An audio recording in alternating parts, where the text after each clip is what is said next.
You're tuned into Raw Brilliance with Mansa J. We got a live one for y'all today.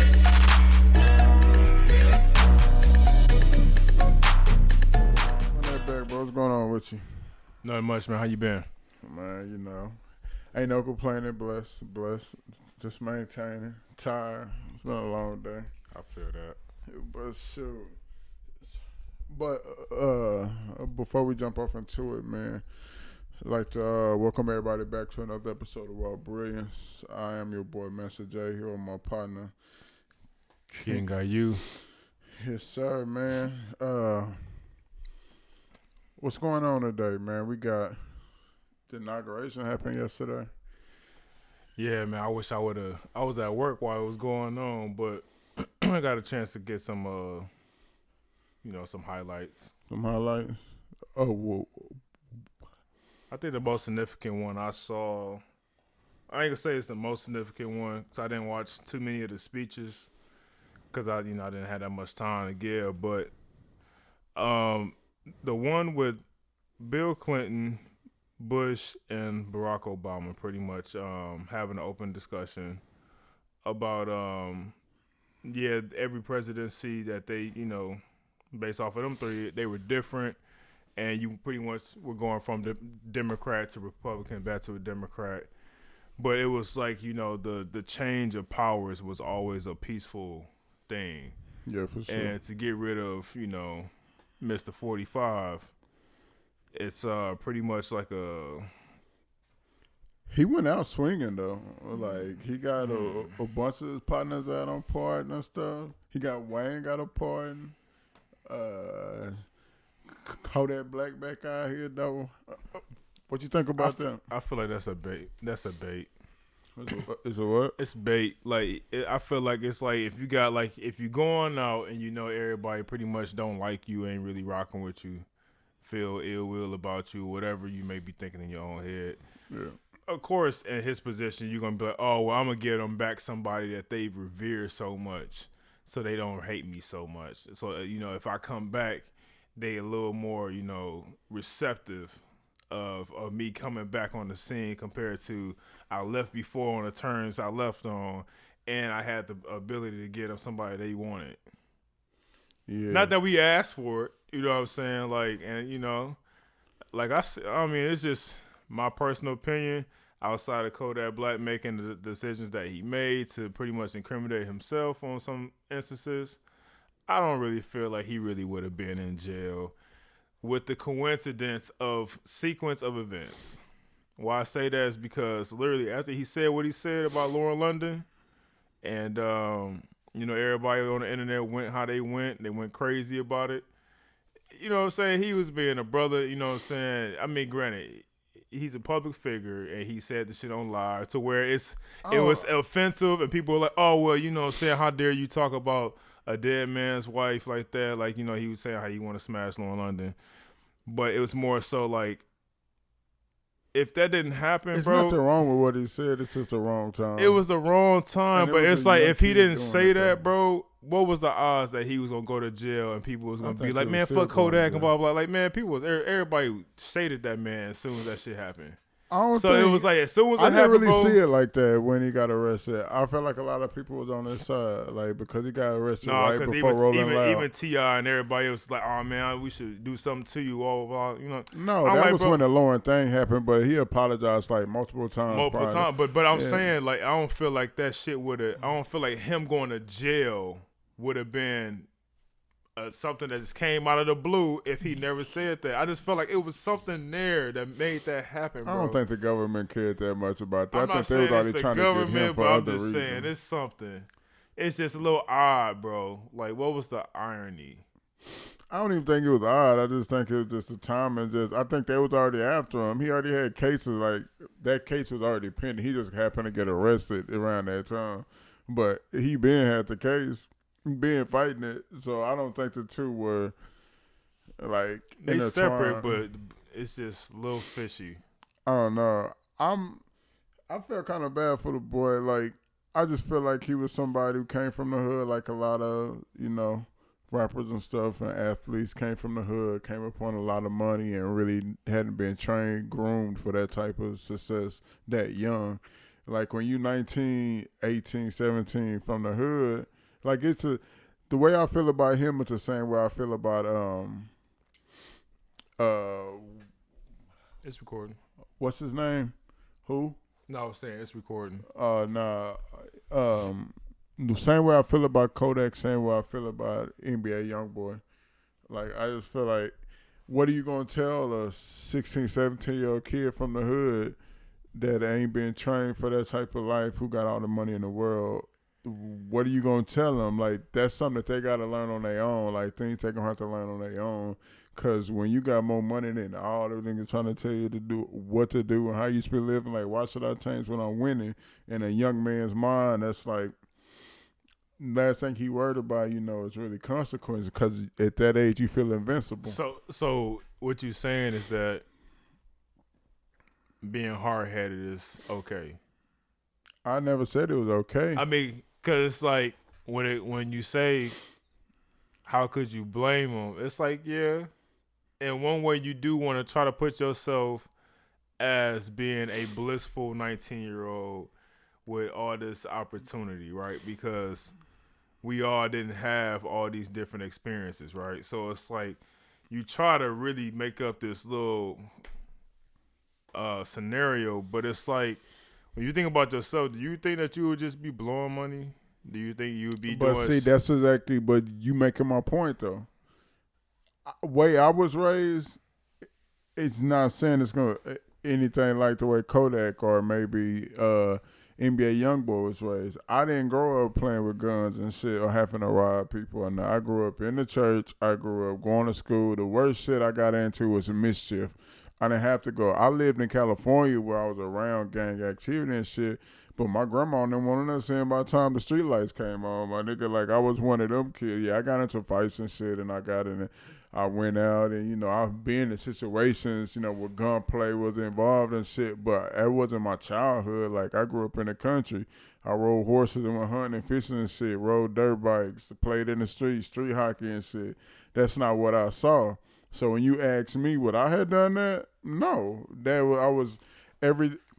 Since I was a child, I've always called my elders yes ma'am and no ma'am. Like, I don't care who they were, if they was a janitor or a principal or a CEO, it's yes sir, no ma'am, like at all times. So the things that Kodak said, of course, I would never say that, because that's just not the way I was raised or how. But you do better when you know better. You know what I mean? So I'm saying them two young men coming from their situations, coming into a bunch of money quick, you wasn't trained like we were trained by our parents, or maybe they didn't have that supervision that we had. Now as they get older, that's why I said that's stuff that they got to learn, that as growing as the men, because now they got money, they're going to start seeing that other side of life. They're going to start seeing how in certain rooms you can act a certain way, in other rooms you can't. Start seeing that your appearance, how important your appearance is and stuff like that when it comes to public perception. But I'm saying, like, them, and from their situation compared to other people, it's just not the same. So I'm saying I felt sorry for him to the point where he was ignorant to a lot of the shit he was saying. He just thought it was cool. He was being a kid. But him having a lot of money allows his mistakes to gonna be bigger. He's in the spotlight. It's people looking up to him now and shit. He hasn't grasped that yet because he's still a child himself. It's like when somebody's saying a child raising a child and shit. These kids are looking up to him and shit, but he just a kid himself. He making these mistakes as he go. You know what I mean? So how can you truly follow him all the way until he has had the opportunity to go? Like Pac. Pac did because he didn't have time to grow and mature and see that the decisions he was making, even though he was a rebel and for the cause and shit, he did a lot of stupid shit. Like going in Vegas and getting into that brawl and shit and all of that. When nobody told him to get involved in that, he went and he just charged up, got sparked up, and went and jumped on, or what's the dude named Orlando, or whatever his name was, and jumped on him. Nobody told Pac to go handle that. You got guards and hood niggas for this that'll reach you right now, but you the first nigga over there, and you ain't really from this shit. Like, okay, that's dumb shit, but as if he would have had the chance to grow as a man, he wouldn't have did that. That's all I'm saying. I ain't saying you don't take accountability for your actions. He had to go sit down. I was going down there and say, You know like, what I mean? that could be, somebody would say that's they testosterone taking more control of them. Yeah. Not so much that you don't know better, so you don't do better. Sometimes, I mean, shit, humans, we have free will. So I don't always 100% agree because somebody didn't mentor you, that you didn't, you know what I'm saying? So you're bound to make piss poor mistakes. That's actually the opposite. If you growing up, like, in my opinion, you know what I'm saying? Because everybody don't grow up with this fluff-ass life. You know what I'm saying? I ain't had mom and dad, you know what I'm saying? So for me, it's like, nigga, you if you want better, you're going to get it because you see what it looks like when you don't have the best. But he did that, though. He wanted more than when it got to. They young millionaires, bro. What else? That's what I'm saying. That money puts you in a different type of mind frame. Like, I'm winning, bro, and I did this my way. But that's the point, though. See, the mind frame is something that's already established before you obtain something. If you already had a piss poor mindset when you get it, it ain't gonna change when you get the money. But that's what I'm saying. Money only amplifies who you are. So what I'm saying, if you... But I'm trying to expound on, like, how, okay, yes, you're gonna make mistakes, but you don't continuously make mistakes. That's what I'm saying. Like, at some point, you gotta be like, oh, I made that mistake. Don't let me keep getting in trouble for the same shit. You get in trouble for the same shit. So at that point, it's no longer, you know what I'm saying, me excusing your age. It wasn't all the same. Yes, that is, though. There's people that are older than them that still been getting caught for years. You know how many bar fights and shit I've been into, bro? Stupid shit. On probation, the judge and told me if I see you again, you and I already ordered you to anger management and shit. If I see you again, I'm locking your ass up. What I do? I get into another fight. He niggas set me down for 3 months, my nigga. Like, I'm saying, young niggas do stupid stuff in the heat of the moment. That's just what young niggas do. Now, you get that same young nigga, if you gave me this nigga, NBA Youngboy, making millions, like, guaranteed his YouTube numbers is stupid. His streaming numbers is stupid. He got plaques on top of plaques. Like, his shit is platinum. He is rich. Like, he is a millionaire. Like, that's real. You feel me? You tell me you give me millions at 17 to 18. Do you know the shit I was fantasizing about at 17 and 19, bro? What I would do? Go jump in a Lambie or something and just skirt the streets and do stupid shit with your homies. You know your homies gonna gas you up for some shit at 17. You know they is. Like, my nigga, you got it. Let's just go over here and get you a Lambo. Let's go race this bitch. In your head, you like, nah, I'm not finna do this shit. But your homies with you, my nigga. Man, some of that shit you gonna do, you gonna pay that pressure. little ticket. Cause you like, gonna do it. Because because you like, man, I got money anyway. Fuck it, the cops give me my nigga. I can bond that real quick. If you from the hood too, you ain't never had bond money. Now I can really get off. Like, oh, you popping my nigga? I got 60 niggas, but you feel me? Like, all these niggas want me because I'm the money. They all with me. I'm the money. I'm the boss around this shit. I'm 16. 16 telling grown niggas what to do. What are you gonna tell me, bro? If a 16-year-old is telling grown men what to do, what are you gonna tell me? They ain't mature. Okay. Cause you still. That's all I'm saying. That's all I'm saying. Like, man, cause that's a deep conversation. You can't sit here and tell me what you would do at 17 with $10 million to your name. Your parents ain't telling you how to spend it. They can't. You and surpass your parents, all this shit. You the boss, you the head of your family. See, and that's why I was raised to always surpass my parents. Okay. So the fact that, like, I see how my parents were raised and their upbringings and, you know, the whole family principles and shit. And that's like, beautiful. And that's how it's supposed to be. You're going to take a little bit of that, and it's just like everybody else. You be like, oh, no, I don't like these things. I'm not going to do that when I have a family. You know, whatever, because everything ain't perfect. But at the same time, it's like, what was I finna say? Because you were saying something about, what was your last point? My point is that you making it right now. You telling me about how you were raised and shit like that, and how you were raised to surpass your own parents. And I said that that they the bosses at 16, 17, they already surpassed their parents. They already telling grown niggas what to do, with nobody telling them what to do. But it was more so, I was more so reflecting on myself. So I don't know, these conversations, they get hard because, like, when I think about myself, I don't think like most people. So what I was doing at 6 years old was not what most 6-year-olds were doing. So even my mindset growing up over the years, it's always been business. So if I had 10 million, yeah, I'm fucking off probably 5, but like I'm gonna make sure that the other 5 is like, and I say yeah, I'm dead ass. Because right now you talking as a grown ass man with family and responsibilities. But I also have other credentials that also speak for my report for what I'm saying. Right. So just because I don't flash all the shit that people, oh, you made it. I'm saying like. So that's what I'm saying. Like the shit I was doing at 6, bro, is not what average 6-year-olds were doing. You are different though, because you went to the military out of school. Before the military. But still, I'm saying, but that's just an example of your different thought process or whatever. Like you were raised different, but that's my point. I wanted it. Because not everybody was telling me. Everybody is shaped by their experiences, bro. I don't care who you are. You telling me you gotta have that drive. You saying you had that drive and that want, but there's a reason. It's things you've seen, people around you that molded you and helped you form those ideas. I'm saying the people that might have been around them or some of the young cats with money are not those type of people. They shaping them, their minds different. They're hearing different things at the conversation around the dinner table, if there is a dinner table. You are shaped by your experiences. You are shaped by your decisions or whatever. And as a kid or whatever that's running around, playing with guns at a certain age, robbing, selling drugs and shit, you are in a different type of world.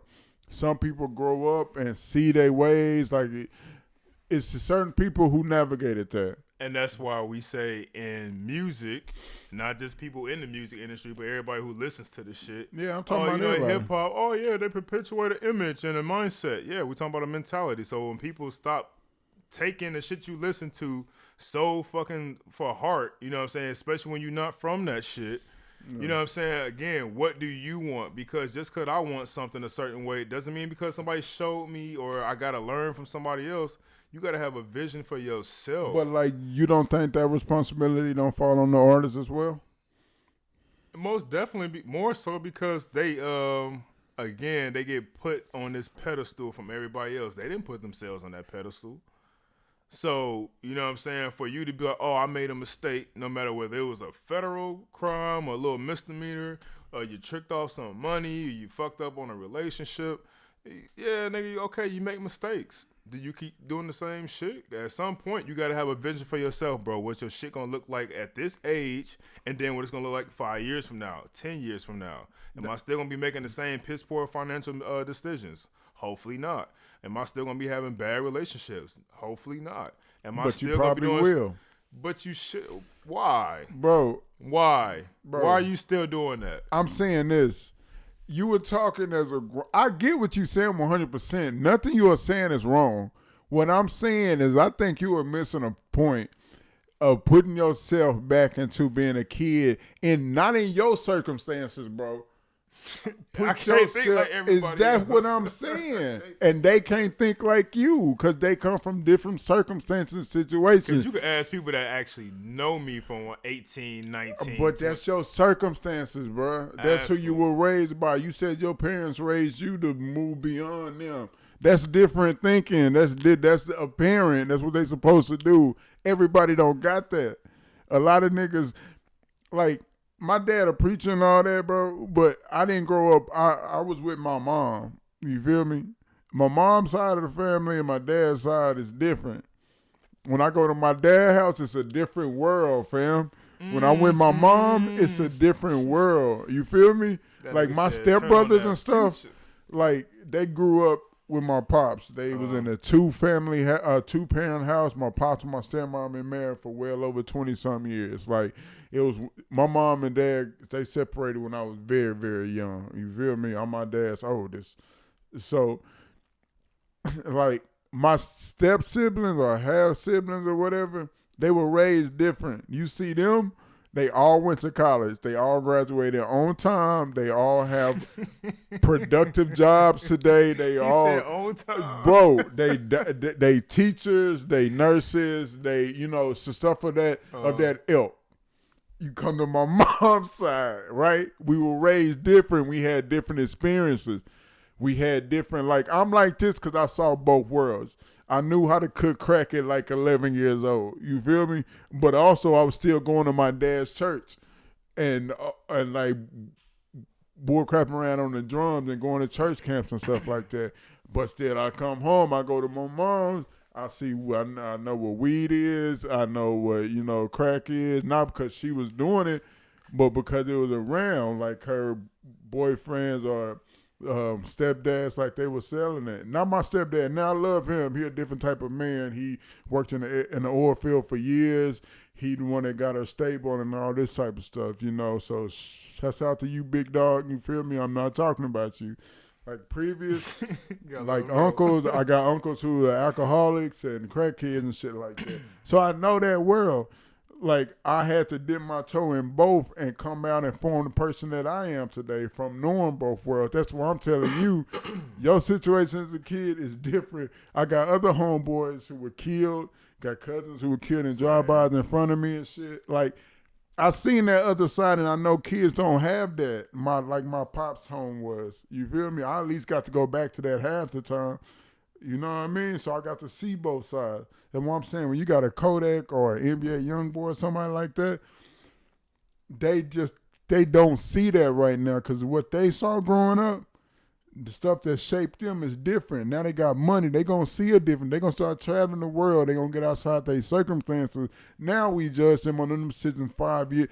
When they in their 20s and had this money for, 2-3 years and fucked off some money and did this and did that, you feel me? Like they have experienced life. But if all you experience is robbing and killing and cocaine and crack and all this type of stuff, it's going to be different. That's all I'm saying. You know what I mean? But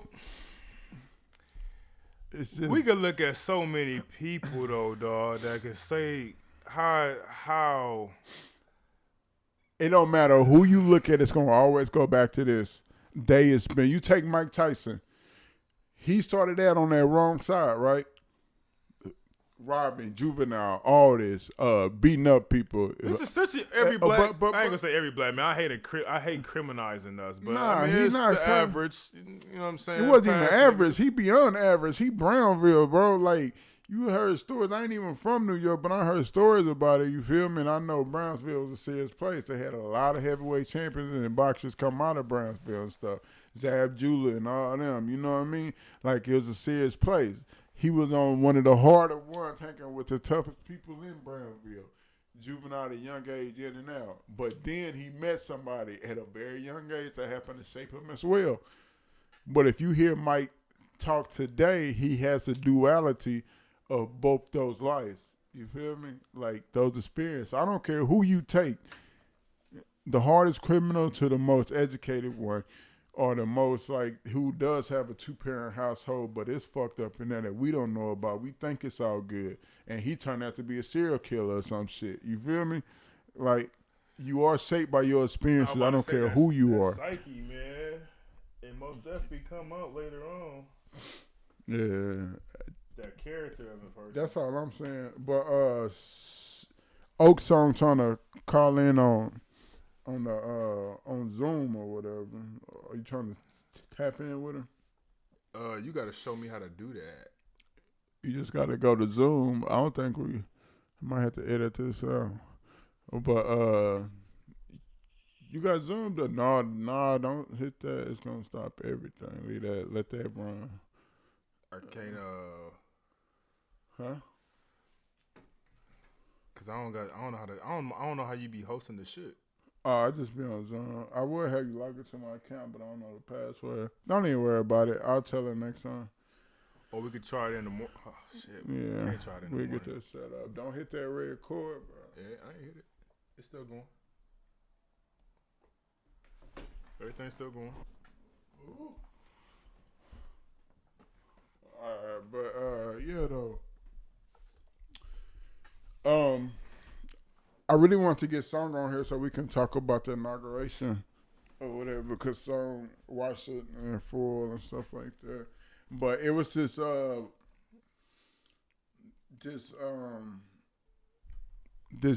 young woman who happened to be African American. Well, I think she's African American, but she's black. What's her name? And she's the youngest poet to ever be at the inauguration or something like that, but she spoke or whatnot. I want to get her name because I don't want to. I thought this was a big deal, but yeah. One thing I take about, I think that's pretty good about this moving forward for everybody is that we got to see for a strong 4 years a lot of toxic that has already been here, but it was just highlighted. We got to pretty much express what we don't want. When you express what you don't want, that was pretty much you being vulnerable and transparent and saying, hey, this is where I stand, and this is where, you know what I'm saying, I hope to be tomorrow, 10 years from now. Not so much as an individual, but as a societal standpoint. Yeah. So from a political standpoint, yeah, you know, people always going to have their differences because politics really boils down to money. You know what I'm saying? Put it down to that. It's like, what is this person doing for me? How am I employing my president? Or more so, if I'm paying taxes for something, what am I paying taxes for? And how are those taxes being pretty much played in my favor? It's almost like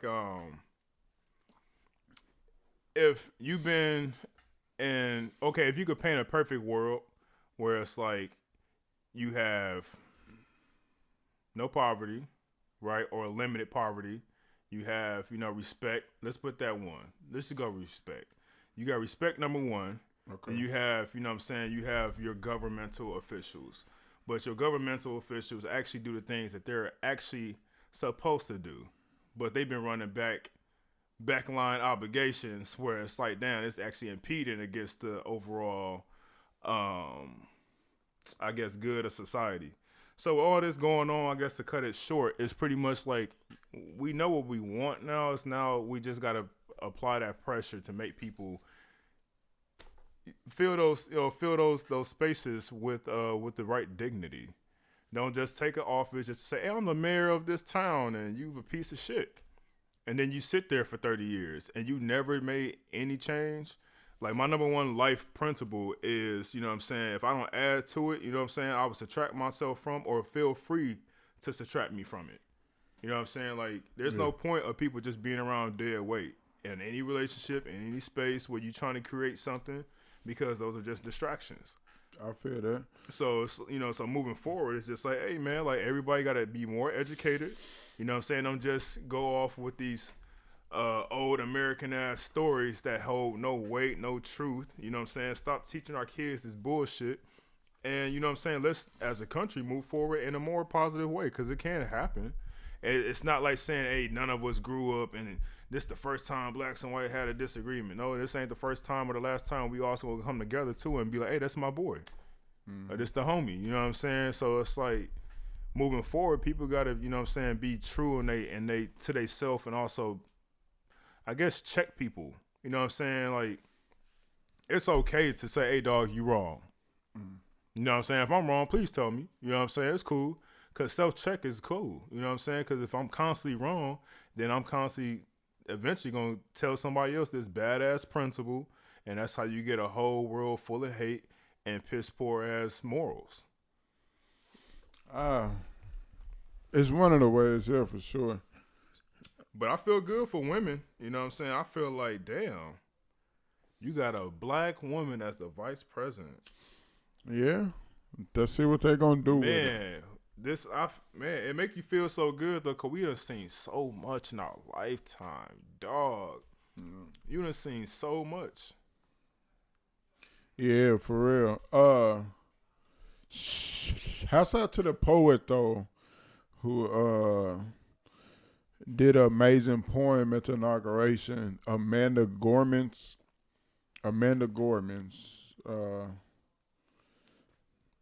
She killed it. I'm going to have to go look it up. 22 years old. Did her poem, The Hill We Climb, to a crowd that included President Joe Biden, First Lady Jill Biden, Vice President Kamala Harris, her husband Douglas Emhoff, M. Hoff or whatever, and Barack and Michelle Obama. Barack and Michelle Obama. I can't even talk. Yeah. And the gold earrings she was wearing were a gift from Oprah herself. So I know everybody was proud of her, you know, from the Oprahs to the Obama, seeing her up there. And she killed it too. Was fly up there. Why do I feel like this inauguration was like almost like it was a little more elegant as far as like fashion. Like people were like quick to highlight the fashion.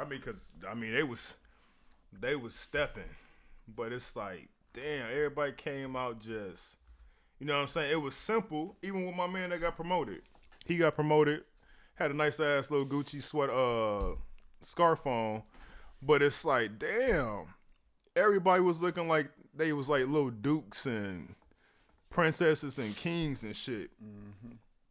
Like this was like an inauguration overseas. Because it was like A-Rod and Jennifer Lopez was there. But why? I wanted to ask that too. Why were they there? What was this? I guess because they got a lot of money and a lot of influence. I thought J-Lo was performing. Everybody that right there is OcSong. She's joining us via Zoom right now. I know her voice has popped up out of nowhere and everything, but she's there. So welcome to the show, Miss OcSong. How you doing? I'm okay. How are you? I'm okay, maintaining. But yeah, so J-Lo was supposed to be performing? That's what I thought. Oh, well, yeah. That makes sense. I know you sent me the photo of the young poet who was on the inauguration, right? Mm-hmm. Yeah, that's what we just talked about her. Well, not really got into her, but I read off her name and everything. But her poem, though, I read the transcript of it. It was pretty powerful. I think it's pretty awesome that they use someone so young to bring across that message. They've always and the fact that he just kind of like started, in my opinion, the way I look at it on like the optics of it all. Maya Angelou has been called on quite a few times to do that. So to have such a young person like kind of carry the torch, I thought was beautiful. Oh yeah, for sure. She's only 22. Amanda Gorman, the youngest inaugural poet in U.S. history, recites a poem on unity in the U.S. Those what the headlines say. I could read some of the transcript, but I don't know. I don't want to butcher her poem, you know what I mean? But it was dope and good imagery to see that young black sister doing her thing up there, looking gorgeous in all her glowy, swagged up with earrings from Oprah. I thought all of the women in all of the inauguration photos that I saw looked amazing in their solid colors that represent different aspects that they wanted to bring across in this administration. One being strength, and one being inclusion and love, and the designers that they used. So I didn't know if the poet was a part of it, but she had on like a one single colored jacket as well. And the Michelle Obama had on the burgundy one, and I believe Kamala had on the purple one, and each one is like a color significant representation that they wanted to bring across, that they wanted to change, like as far as energy. And I thought that was interesting. There's just a whole lot of like metaphorical imagery that they're trying to, I think, bring in to kind of change the mindset. We're going to need that anyway. So what do you or y'all think about this I guess office that's coming in? Joe Biden, Kamala Harris. What are y'all expectations and y'all hopes for this office that wasn't accomplished in the last office? Oh my God. It's just Uh, one old white man replaced another old white man. So I don't know. so you're not expecting nothing else? I just, oh my God. What are you thinking? Because I have to be careful. I don't want to sound like I don't appreciate certain things. I already think his view. King, you I want to feel comment what you thinking? well. In some ways, I feel like when we have these conversations, it's like you're being polite by saying, "Oh yeah, we're gonna be, hand in hand, and everything's gonna be peachy." But realistic, like how song says, I mean, we're just changing one white man to another. We're not. I mean, granted, yes, we have a black woman in office again, adding more of that excitement. But it's like we had Obama as president. What much did we get with him? Just the saying of, okay, we have a black president, but we didn't really progress too much. As Some would say that Obama was tied down by his black skin, though. So now we have a white man with some of with some of Obama's morals, I guess, and code, but he's happened to be white. Maybe he can get things done that Obama couldn't. So what y'all got to say about that? I think that might be the irony of some things we might get to see. Because, I mean, we all got to see Obama and Joe Biden presidency, you know what I mean, or administration. So now that it's not the flip, but, now that Joe is president, you're going to kind of be like, okay, is he going to have that influence of Obama? Because, they look like they're buddy-buddy and, you know what I'm saying? You kind of, you know what I'm saying? You want to be optimistic, but yeah, he has that Obama complex in a way. Oh, y'all got no hope? No matter, but a lot of people constantly love to bring up the history between him and Kamala. So it's like, it's a whole bunch of naysays, so that's why you kind of get tired of the conversation, because it's like, do we really want to move forward, or we do want to just kind of speculate on what this person is? I think that Kamala being vice president and vice presidents not having much the same kind of limelight on them as like the president does, all the limelight is gone. It's weird, kind of weird now. The limelight should all be on Biden, but a lot of it is on Kamala because she's the first woman and then first black woman. But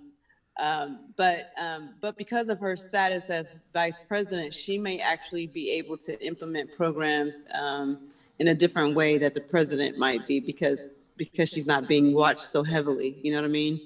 Mm.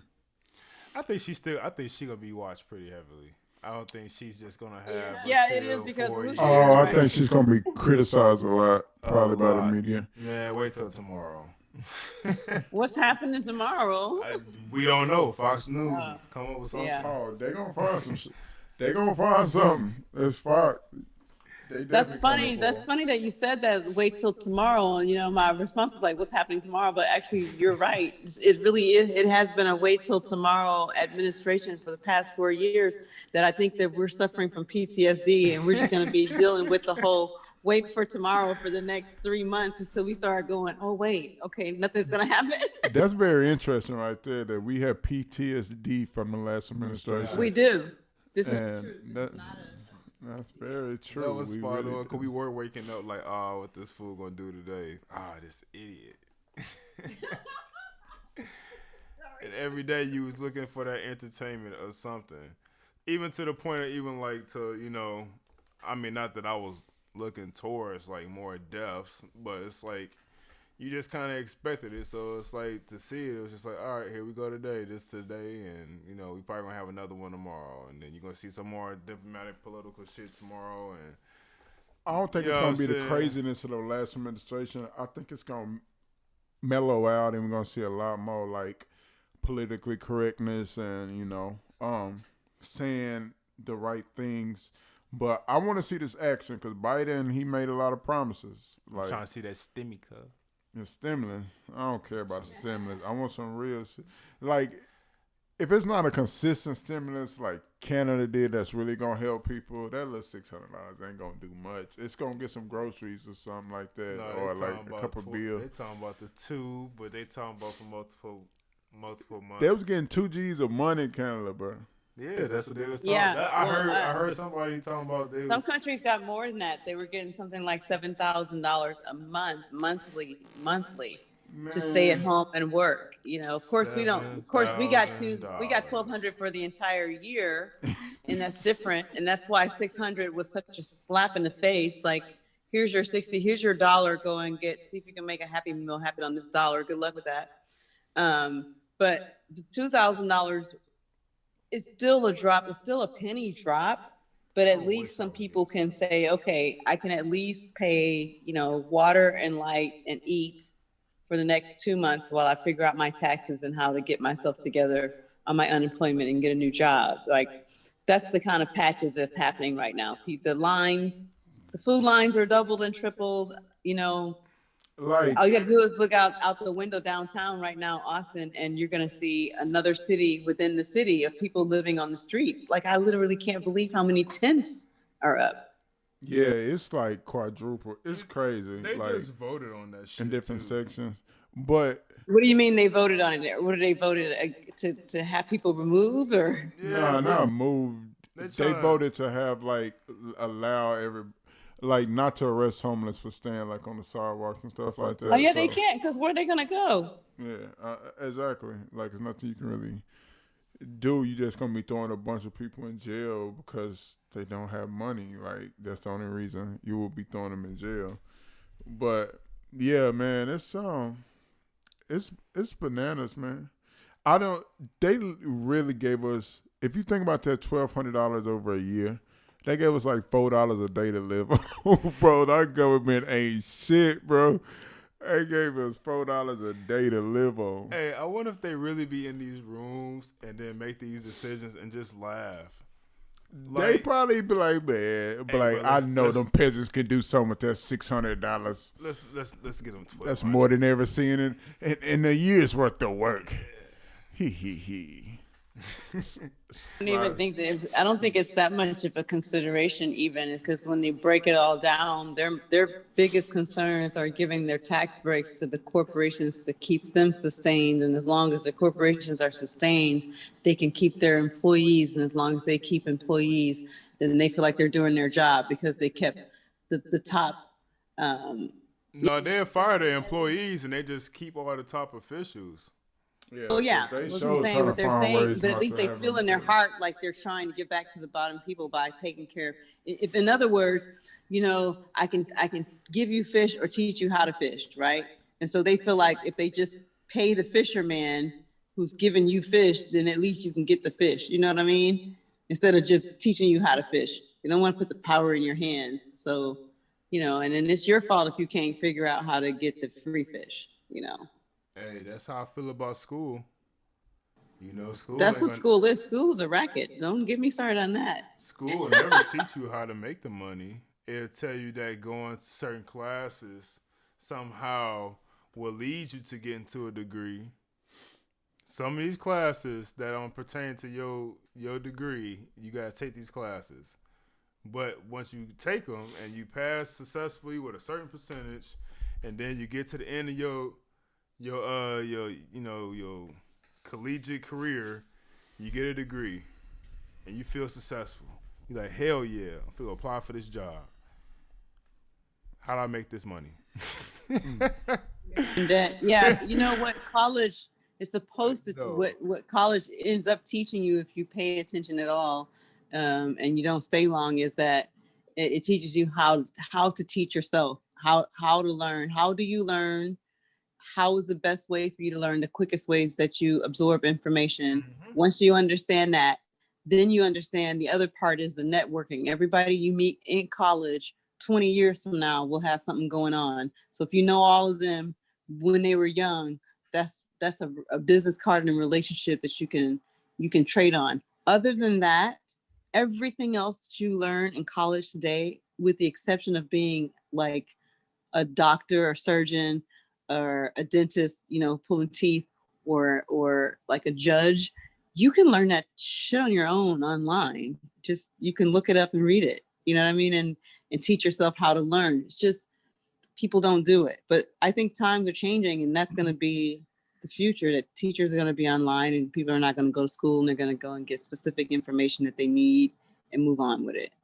I'm saying this, what powers have learned and mastered is the power of institutions, like the power of building structures to where they could, I guess, move the herds in certain directions and keep them going in a rat race, for lack of a better term, like trying to keep everybody going so they don't see what's really going on, and that's all school is. That's, what prison, like whatever industry you really think of, like they're pretty much all structured the same. They all gonna have the same type of ideologies, right?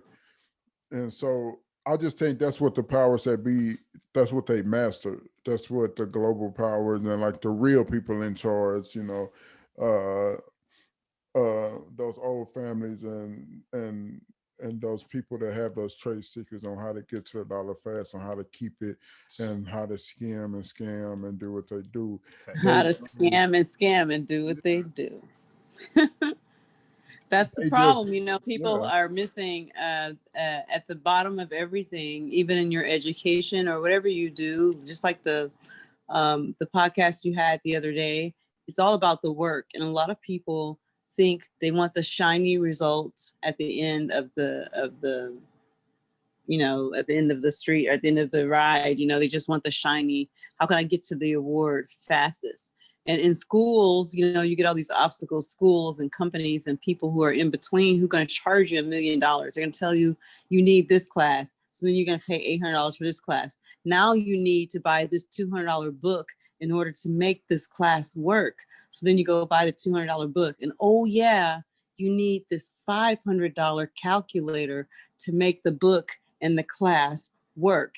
Then you spend all that information, you do all that, and you learn the class, and you get out, and you might use that information later, or you might not. But what you learned and how you learned is the more important thing that you should be paying attention to. Did it teach you something? Did that book help you? Did that teacher help you?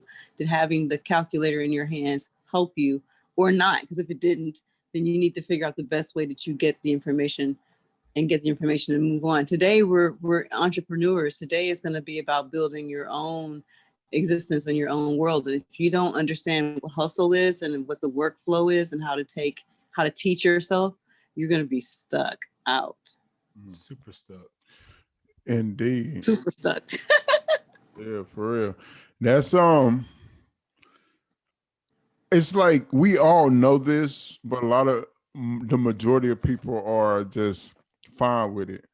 Like, or just don't even care enough. They're just happy in their bubble, which is fine. Like, if you're happy, you find that job that makes you happy or whatever, and you have your family, it pays you enough to where you can stay in your life and take care of your family, and that's all you want to do, then that's perfectly fine, and some people are happy being in the system. Some people are happy being in the structure. It makes them feel, warm and supported at the end of the day. How do those people feel now, though? But there are people in prison who want to be in prison. Like, they feel like they can't go out into the world. It's just one structure that locked their minds. And a lot of people don't know how to survive right now without those structures in place that feed them and clothe them and stuff like that, because they're just so used to it. Like, they're just used to somebody giving them a check at the end of that's going to cover all my bills. Everything has changed now, right? Everybody who has all these people used to these structures and the way things have been. COVID changed everything for everybody. They're still here though. It's just it's just moving in a different way now. Wait, it ain't over yet though. We have a second strand. Our numbers are going up. We're still in the middle of the change. So we still don't know what the next change is going to be. That's what I'm saying though. Yeah. Like, that's my point. It's always going to be the same. It just moves. like slavery has been going around since the beginning of time. It just changes forms, changes nations, changes powers, changes hands. These institutions and all that have been around for forever. It's always an upper class and it always has to be a working class. It's just for the rich to stay rich and for those type of economics to work. So whatever is going to happen is going to be the same. They're going to find a way to keep people corralled, whether it's you got to shop from home or do this or go to specific places to buy things, or it's going to be certain jobs that everybody gets where they're working from home from the phones or the computers, but it's going to be the same system. We just going to use a different formula, but it's going to be the exact same results. It's going to make a different type of cake, but we eating a cake. You don't, Everybody you don't, cake. you don't think that we're in the midst of a universal shift of energy, like worldwide, globally, like things are changing in a way that um, people can't just go back to the exact same ways. I just said this to my business partner this morning because he's an engineer, but he also works from home, right? But Hmm. sometimes he will go in. Thing is, I was talking about how because I worked in so many different corporate businesses, I know how they move their money around. But now that people have been at home for essentially a year now, I'm like, Hmm. bro, I was like, the shift is going to be that brick and mortar is really finna go bye bye. It's already been going Right. bye, but Like now it it's really was, but finna now be. it's like heavily accelerated to Yeah. where what Song was saying about if you're not catching on that you need to be an entrepreneur, you really finna be lost in the sauce. That's one thing. You need to have Lost in the sauce, so for it's not real. saying that you only got to be an entrepreneur. It's that you at least need to have something that's entrepreneurship. But that's the way it's always been. But watch. So with the businesses pretty much going through all of this shit, no longer can they really just have all these different tax write-offs. Like have a move company come move your workers around at your facility from the fifth floor to the first floor, and then whoever vice versa for all these floors, right? So all you did is just move the environment of your coworkers. Now you can write it off as saying, hey, I'm just changing the environment. I'm investing in movers. I'm investing in more equipment. I'm having this, blah, blah. Everything you buy that's materialistic for your company is tax writable. So all you did was stimulate somebody else's business for coming to your To facility. work. Just, you By know what I'm coming saying? to So work. now everything that I get uh, what you're saying. Oh, I pick up what I you know what pick I'm up what saying? you're So putting literally, down. so now it's like, okay, if I don't have to pay millions of dollars to build a big ass campus, what's the point of me having you know what I'm saying? Like, what's the point of even like thinking that way? So I'm gonna have y'all work from home. I'm gonna Well, find a that's way where I happened. could do all of this shit from a computer. I can monitor your work. I could get a different quota, But that's what I'm saying. and then once people get into this mindset of how we are being conditioned, like once everybody finally up, we all get it now because only a few people get it. But it's like once everybody get it, it's gonna be like, damn, bro. There's no such thing as a good Everybody's job. never gonna get it though. That's not the way. Like, but see, that's what I'm saying. All of you saying is they're taking it and they're moving the structure into a different position to attack in the exact same way. They just moving the businesses. The names are gonna change, but the structure is gonna stay pretty much the same. Essentially, It's just gonna be different, I just like think over the years. I think it is going to change, but I don't think it's going But to it change. always, but son, that's my point. It always changes. It was the like now it's the tech era and all that. Everything's gonna start going online, computers, you streaming, everything is catered to the person individually, specifically to be from home. You ain't gotta Right. leave your house for nothing. It was the Right. it was the times when it was trains and all of that type of stuff, and it was that Right. whole industry with iron and steel and all of that. And before that, Right. you had, it always changes. So yes, you're right. It's going to change completely, probably, and we're going to work different and more Well, cautious and from home. But I'm saying the structures are going to stay the same. It's still going to be it's still going to be upper class, the bosses. It's still going to be the oh workers. yeah. The Oh workers are yeah. just going to be at home. And now my question to you is, I don't know how much of a conspiracy theorist you are, but I Oh, sometimes, I don't know conspiracy. I just know what I see. or no, I'm just saying that I don't know, but here's a conspiracy that sometimes I like to ride with them and kind of see Gotcha. where they go. But Gotcha. here's a conspiracy theory. Okay. The AI is run by the Chinese. The Chinese are the innovators and the implementers of AI, and AI is supposed to take over the industry. The last report that I saw, it was on a 2020 report. The guy, his name was Chris, forget his last name, to look him up.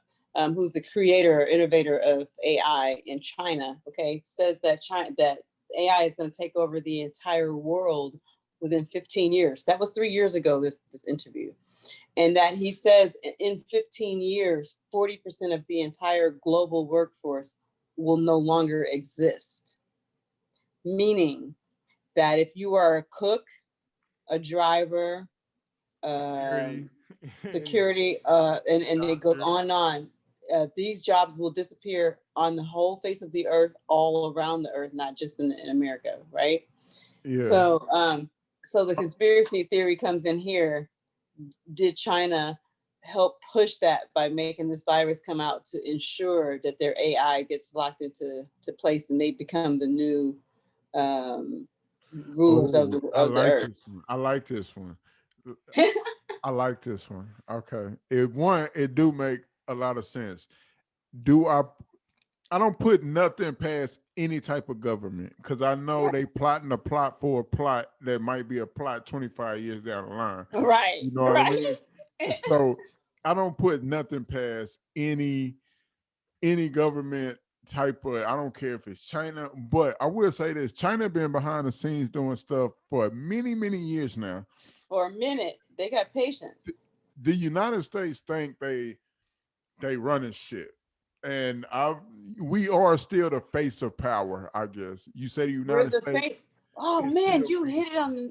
Yes, that's it. Yes. Yeah, but it's like when you look at China, the properties they're buying, how they're going about it, the technology they invest into, the type of things they invest into, the kids from when they kids, how they invest into them, sending them to academies and special kids classes and starting a education at certain levels and then sending them to America to study and all this type. So they've been doing this for years and years.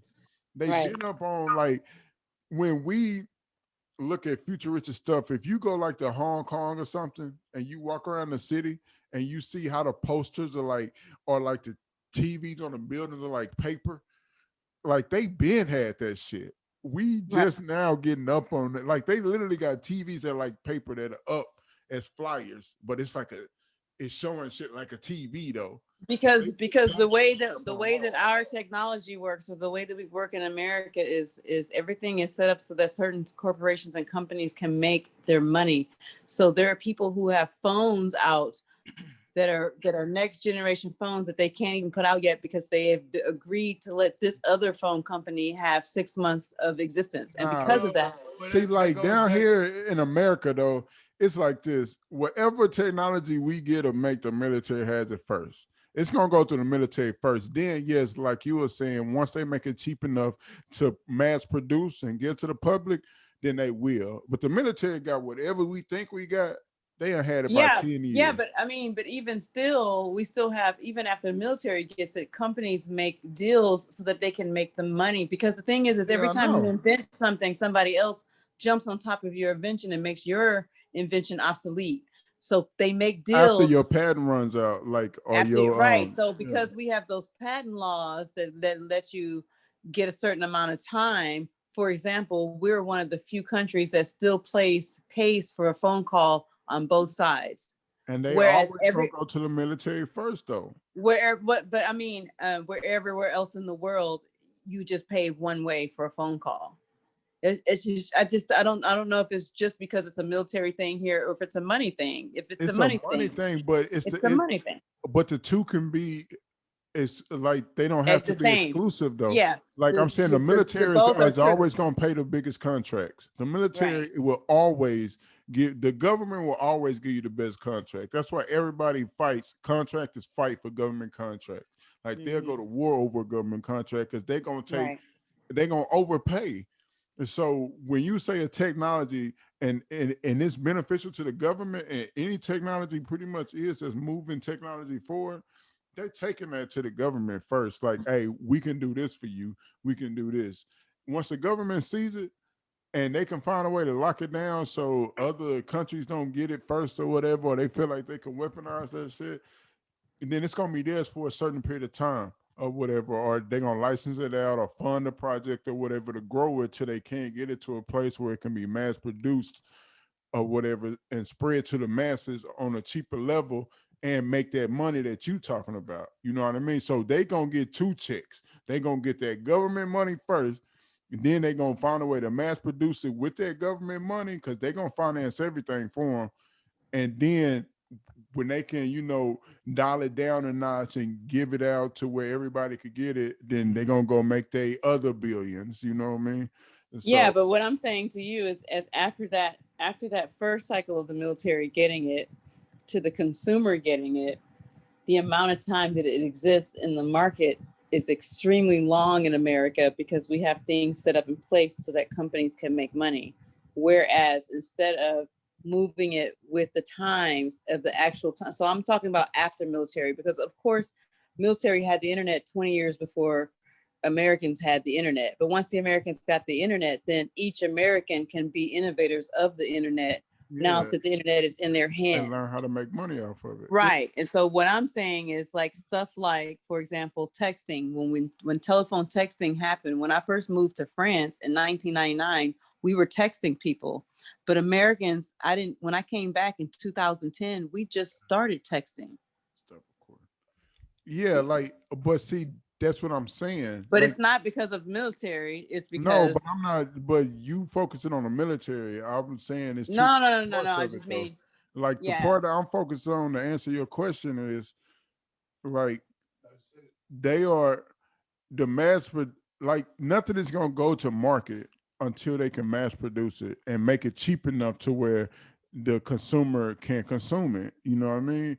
To where like Apple, yes, they have things in place to where their phone, their battery at a certain generation that's old, it's gonna stop working or start slowing down automatically on a certain day.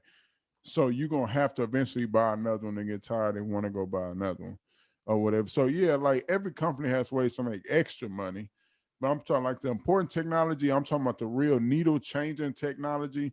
It's always the military first day contracts. But you are right though. Like it's always things in place. They know the game. Like you're gonna meet people that know the game, talk to other corporations, talk to people how to stretch your dollar. That's the whole point of our I feel democracy and like our I feel huh? like what I'm saying, I feel like Americans, like I feel like we're so focused on the dollar that we don't consider moving ourselves forward, that we allow ourselves to be stuck in a place. Like we're still a country that has books in our schools that are from 1960s because corporations make money to print those books. Instead of printing new books, we're in 2020. That's what I'm talking about. I'm not talking about the actual But invention. I'm that's just not talking all about it's about. But you are absolutely right, though. But that's not yeah, all it's about. They don't yeah, want to that's make not new all it's books and about. But put I all the mean, real facts that they left out of it in there as well. Like it's a lot of stuff they got to change about those books. That's gonna cost a lot of money to redo them and ship them out to all niggas. right. So that's the same problem we have with like the credit cards with the chip in it. Like I feel like this country, we have stuff that we have access to, but we have to wait to use it so other companies can make money off of it first. That's and I think it's a sad thing, because we're supposed to be number one in everything, but we're actually really behind in a whole bunch of stuff. We're really, really behind. Well, it's just like how you I'm gonna say allegedly when you said the conspiracy theory earlier. It's just Yeah. like why we don't or why we didn't tap into our oil resources before 9/11. We had a 100-year contract with them with the Middle East.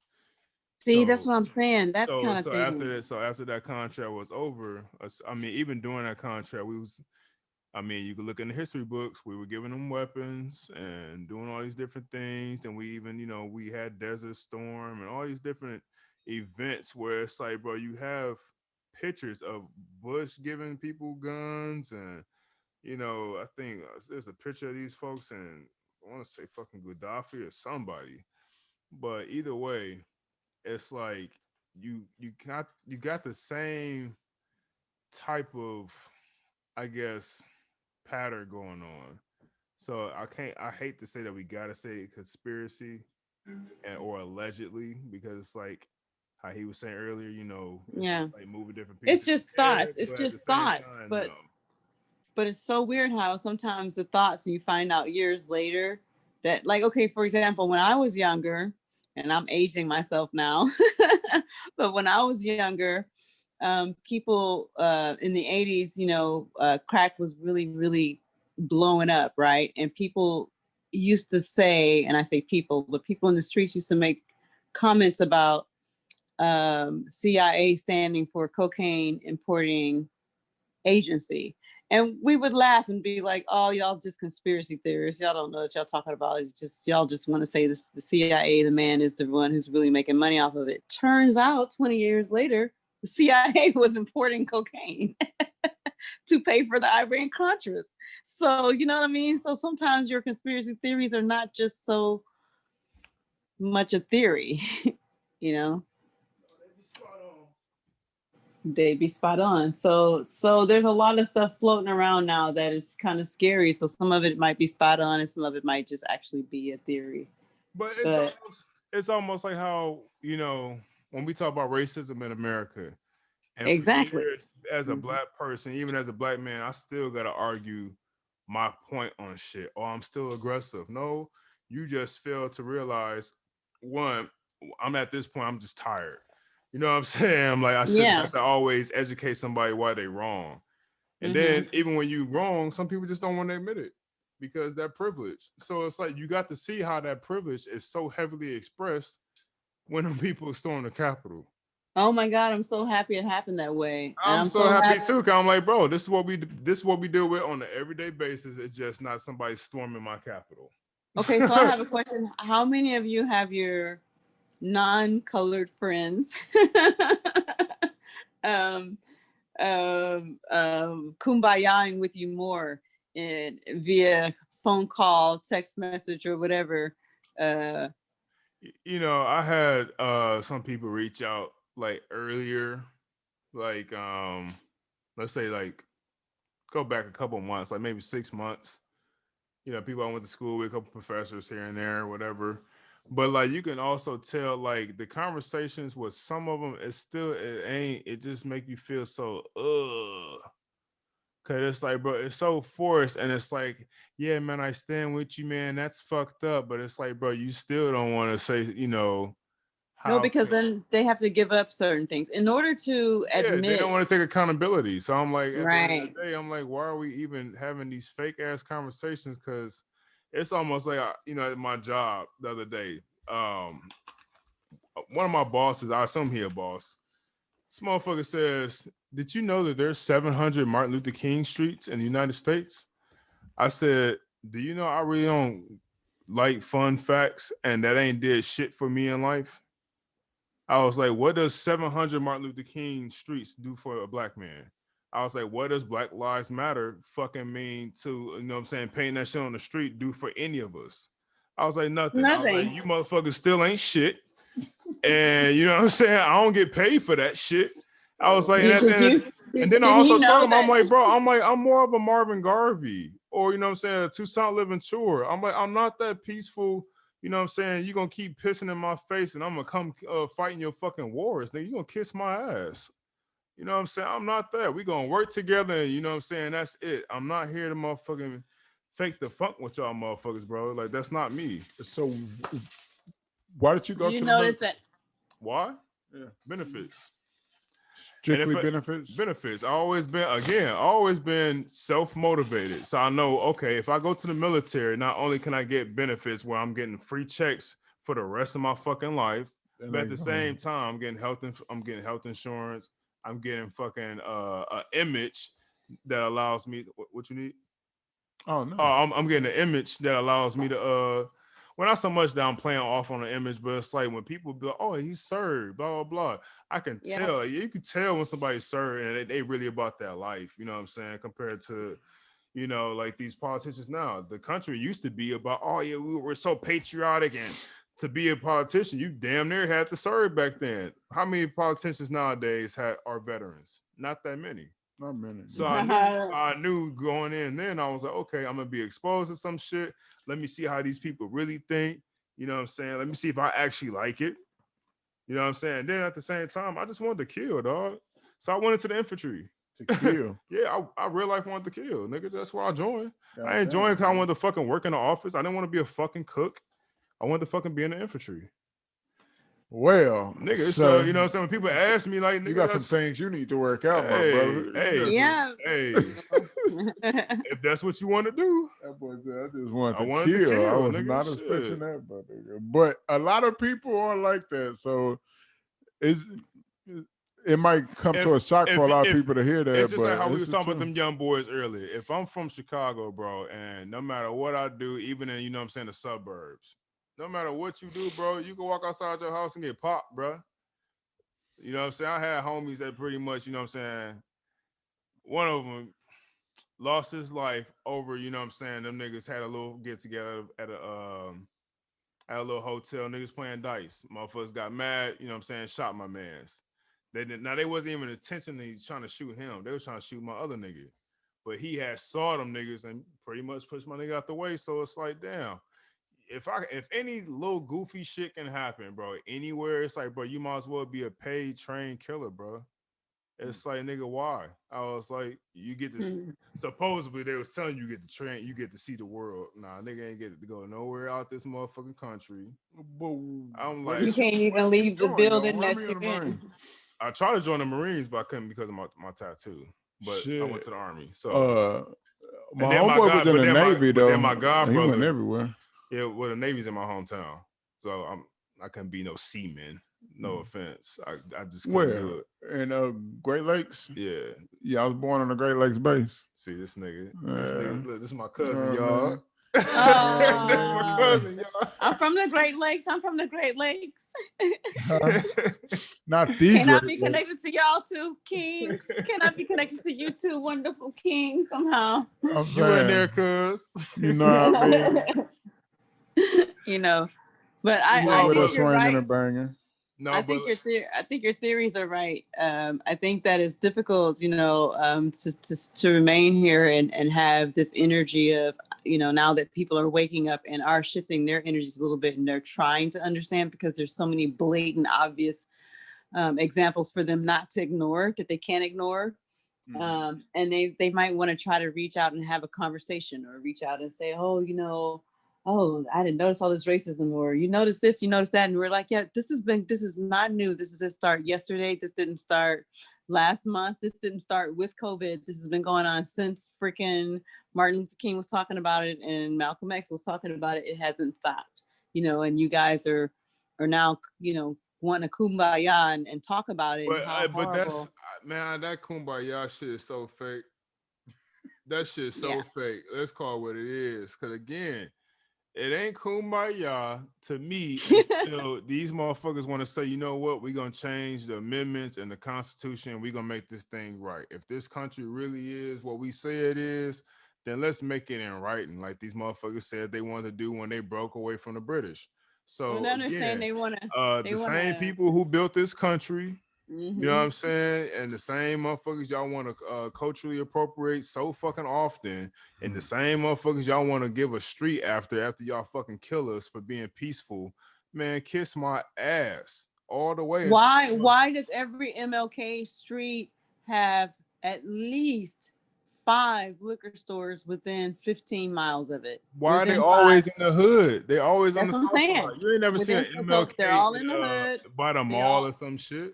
They're all in the hood. Because it's imagery. It's imagery. Even though he was a like a great figure, like it's still that imagery. Like, where's the MLK Street set? Where do you see it? What do you recognize it for? Everybody in America know that MLK is always a hood street.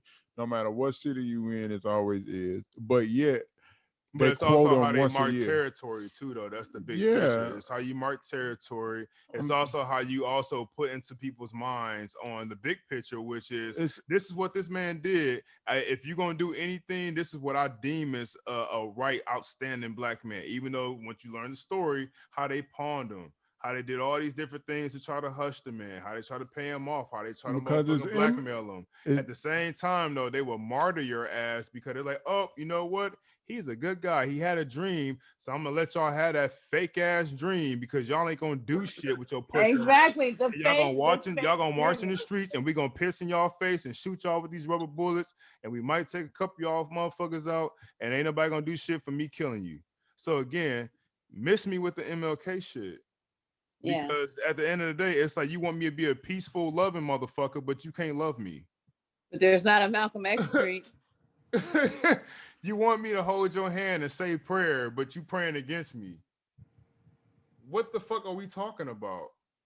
Like this is like, so again, the only thing I got from the last administration, which we all can agree on, is that the only clarity that we all can say loud as fuck on a megaphone is that we have always been living in two different Americas.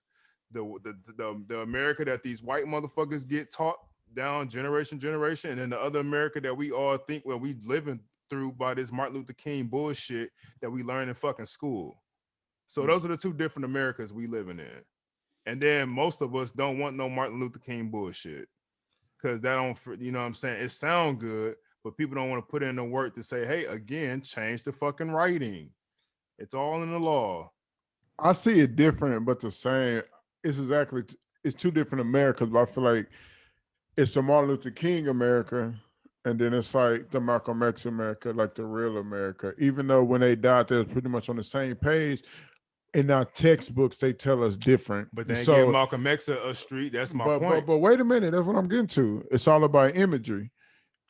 Malcolm X, they see as a rebel. They see as like violence, like the Black Panther. They see like that. So that's why I say it's two different Americas, like you say, but in a different way. It's a Martin Luther King America that the white people want us to see, and or the people in power want us to see or feel like it is, where it's change is coming and kumbaya, and then it's a Malcolm X that they don't want us to see, and that they want us to fear and to not be like, and he's the bad Negro. You know what I mean? So that's what I think. It's the Martin Luther King America. They don't want to touch on a real truth. They don't want to touch on what's really happening. They don't want to touch on what really happened back in the day and acknowledge it, like the Africans in South Africa and all that, and for that whole apartheid era or whatever. Like they talk about that open and freely, and like they speak on it now, and that didn't happen. That it's even more recent than our Jim Crow is, and they talk on it openly and freely. You know what I mean? But we can't do that in America. We can't have that type of debate. But we finna get ready to wrap this one up, man. My memory card is out of memory. I wasn't expecting on this podcast to go that long. So it was wonderful talking with y'all as always. See, y'all just get me stirred up, and then I can't stop talking. Nah, it's all good. We appreciate you coming on and sharing some time with us and allow us to try to zoom out on the podcast too as well. But we'll see you in person soon, though. Yeah, next time I'll make my face presentable. So we gotta. I just want to say one love to you guys and to the Raw Brilliance audience. You know, Happy New Year, y'all. We made it into 2021. We're almost one whole month in. That's a fact. Peace, love, and light to y'all. We made it. We survived, and who knows what's coming up in the future. But we did get to this point. Peace, love, and life, and that's what we're gonna end it on. That is another episode, man. We're gonna catch y'all next week, man. So y'all tune in and stay locked. For your boy Master J, I'm out. My boy over here. I got you. I'll see y'all later, man. Yeah. Y'all stay up. We out. One. Peace.